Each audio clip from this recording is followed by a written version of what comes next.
Bienvenue sur Mathérapie. Aujourd'hui, dans le cadre du chapitre sur les lois de probabilité, nous allons aborder la notion de variable binomiale, qui est une variable aléatoire discrète. Prenons un exemple. On lance un dé équilibré, donc non truqué. On s'intéresse à l'événement A, obtenir un 6. La probabilité d'obtenir un 6, donc la probabilité que A se réalise, est d'une chance sur 6. La probabilité que l'événement complémentaire à A se réalise est donc par conséquent de 5 chances sur 6. Dans ce cas-ci, le complément serait plutôt ne pas obtenir un 6. Alors c'est une épreuve de Bernoulli. C'est le nom qu'on lui a donné. Le lancement de ce dé 10 fois de suite va donc donner lieu à un schéma de Bernoulli. Donc le schéma de Bernoulli, nous allons retrouver un diagramme en arbre.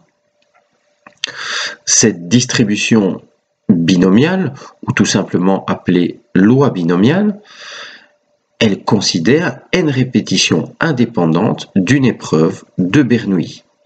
À chaque répétition, l'événement A peut se produire avec une probabilité P. La variable aléatoire grand X est le nombre de réalisations de A au cours des n expériences. Elle peut donc prendre les valeurs de 0 jusqu'à n. Donc, pour synthétiser, dans le cas de notre exemple, nous allons lancer un dé n fois. Dans ce cas-ci, on va le lancer 10 fois.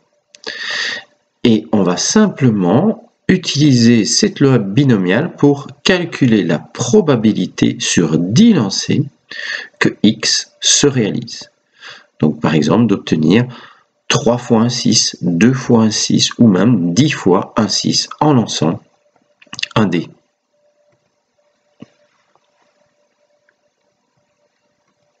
La probabilité que A se réalise k fois lors de n répétitions est donnée par P de x égale k.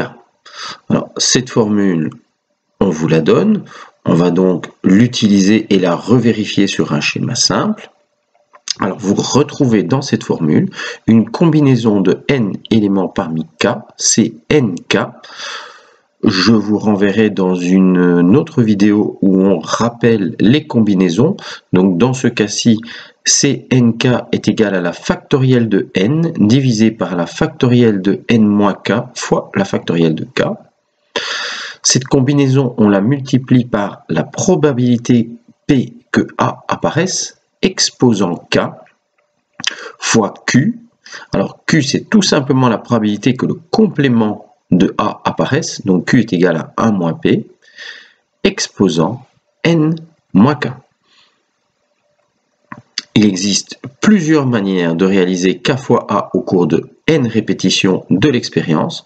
Ce sont donc les combinaisons, comme je vous l'ai dit en expliquant la formule, de k éléments choisis parmi n.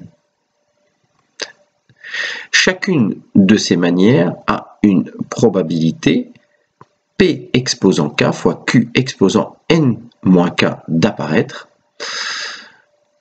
A se produit k fois et le complément de A, lui, se produit n moins k fois.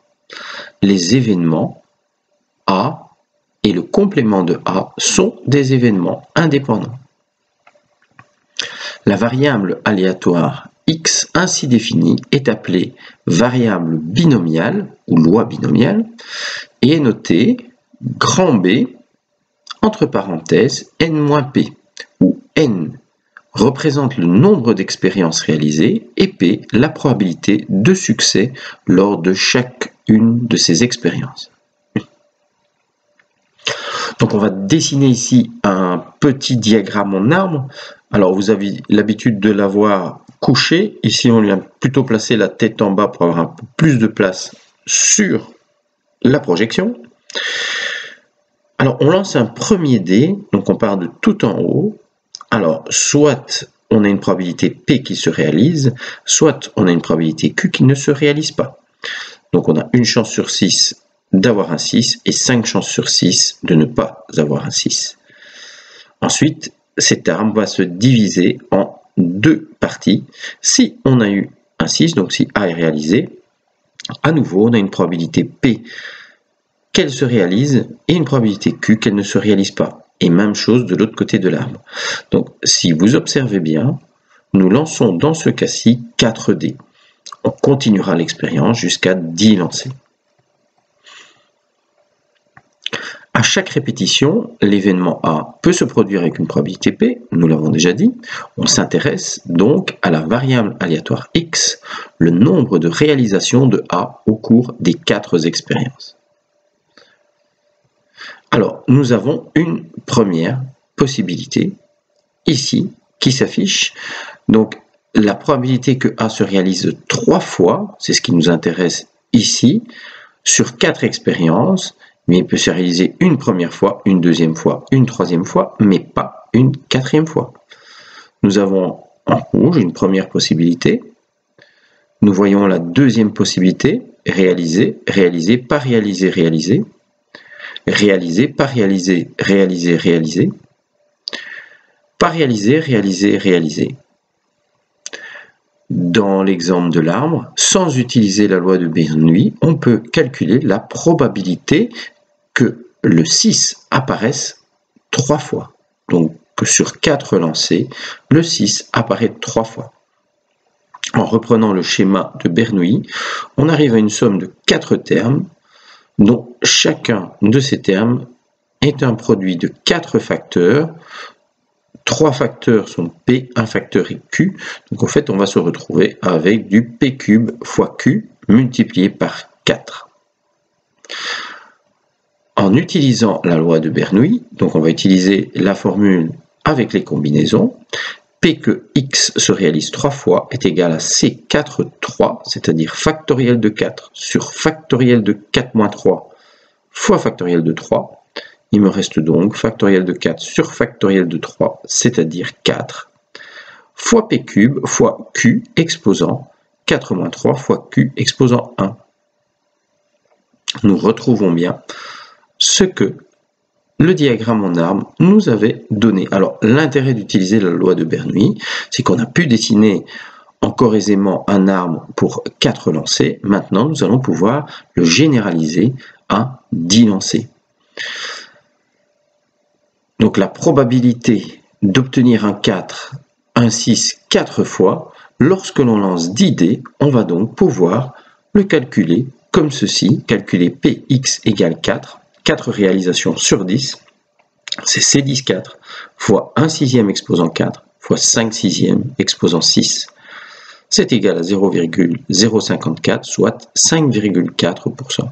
Nous avons 5,4% de chance d'obtenir 4 fois un 6 lorsque l'on lance 10 dés. 10 fois 1 dé, c'est exactement la même chose.